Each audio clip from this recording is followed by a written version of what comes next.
जरा सोचिए, जब एक ही देश में अलग अलग भाषा बोलने वाले, अलग अलग संस्कृति को मानने वाले लोग एक साथ रहते हैं, तब क्या होता है?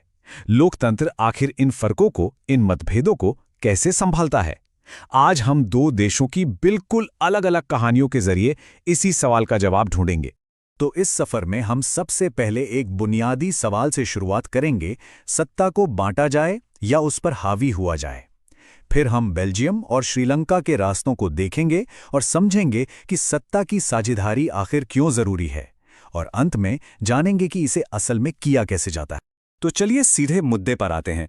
सबसे पहले उस बुनियादी सवाल को समझते हैं जिसका सामना हर उस देश को करना पड़ता है जहां बहुत विविधता हो।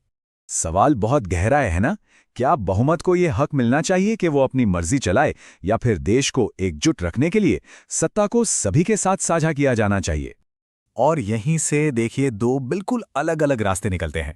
एक रास्ता है बहुसंख्यकवाद का, जो कहता है कि भाई जिसकी संख्या ज्यादा उसी का राज चले, और दूसरा रास्ता है सत्ता की साझेदारी का, जो ये मानता है कि देश में स्थिरता और न्याय के लिए शक्ति को बांटना ही सबसे सही है। तो चलिए सबसे पहले चलते हैं बेल्जियम, एक ऐसा देश जिसने एक बहुत ही उलझी हुई पहेली को सुलझाया। बेल्जियम की जो बनावट है वो काफी मजेदार है। यहाँ करीब 59% आबादी डच बोलती है और 40% फ्रेंच।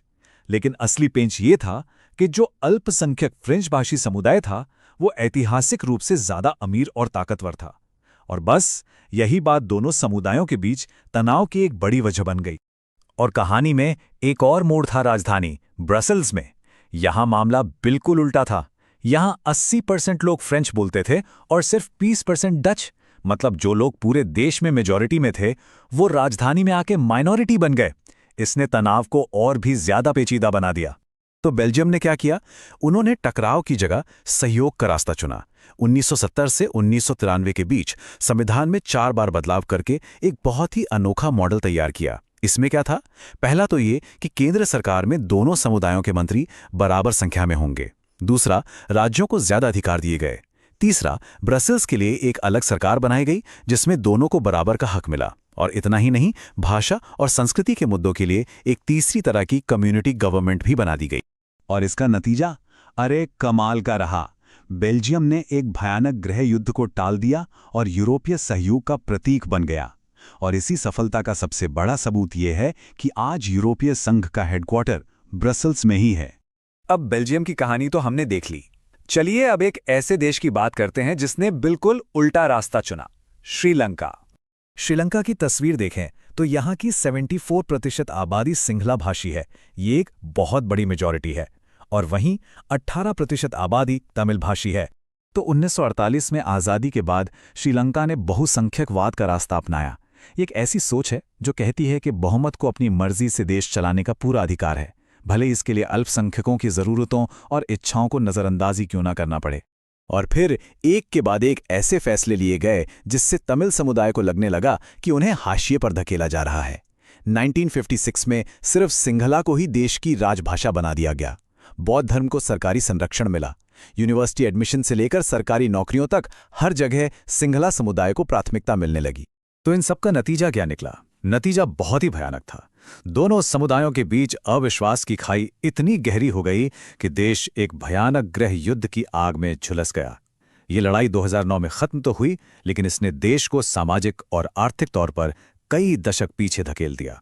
तो ये जो दो बिल्कुल अलग अलग कहानियां हमने देखी, बेल्जियम और श्रीलंका की, ये हमें सत्ता की साझेदारी के बारे में क्या सिखाती हैं? चलिए अब जरा इस पर बात करते हैं। देखिए, सत्ता की साझेदारी के पक्ष में 2 तरह के मजबूत तर्क दिए जाते हैं। पहला है समझदारी का तर्क। ये एक स्मार्ट चॉइस है, क्योंकि इससे समाज में टकराव कम होता है और देश में शांति और स्थिरता बनी रहती है। और दूसरा है नैतिकता का तर्क। ये बस सही चीज है, क्योंकि लोकतंत्र का असली मतलब ही यही है कि शासन में हर किसी की आवाज सुनी जाए, हर किसी की भागीदारी हो। और यहीं पर सबसे बड़ी सीख छिपी है। हो सकता है कि थोड़े समय के लिए बहुमत की इच्छा को सब पर थोपना बड़ा आकर्षक लगे, लेकिन लंबे समय में ये देश की एकता की नींव को ही खोखला कर देता है। तो सवाल उठता है कि ये सत्ता की साझेदारी होती कैसे है? चलिए इसके कुछ आम तरीकों पर नजर डालते हैं जो आज के लोकतंत्र अपनाते हैं। देखिए, पावर शेयर करने के मोटे तौर पर 4 तरीके होते हैं। पहला, सरकार के अलग अलग अंगों जैसे कि संसद, सरकार और अदालतों के बीच। दूसरा, अलग अलग लेवल की सरकारों के बीच जैसे केंद्र, राज्य और स्थानीय सरकार। तीसरा, अलग अलग सामाजिक समूहों के बीच जैसा हमने बेल्जियम में देखा।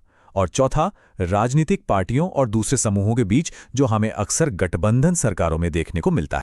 और आखिर में एक लाइन में कहें तो सत्ता की साझेदारी सिर्फ एक राजनीतिक जुगाड़ नहीं है, बल्कि ये लोकतंत्र की आत्मा है, उसकी मूल भावना है। तो आखिर में ये सवाल हमारे सामने खड़ा होता है, बेल्जियम और श्रीलंका से मिले सबक को देखते हुए क्या आज की इस विविधता से भरी दुनिया में सत्ता को साझा करना सिर्फ एक विकल्प है या फिर शांति से एक साथ रहने की सबसे जरूरी शर्त?